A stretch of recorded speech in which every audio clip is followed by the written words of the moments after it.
malo darilo. Za svih igrača. Za tebe, za tvoj 18. rođendan.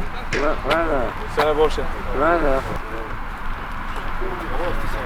Very happy to see you here. Yeah, same. Okay, I hope you enjoy. I go to prepare the things. Welcome. All the best, all the best. I wish you all the best. Ciao. Ciao. Kako si? Dobro. Tomorrow you're gonna see again? Yes? You come to stadium or not? Okay, good. Every time. All the time. Very again. Very good. This is good. So in the end we celebrate again with you. Yeah. Yeah. Nice. Okay. Good luck.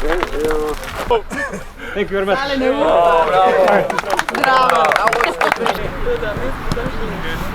Bravo.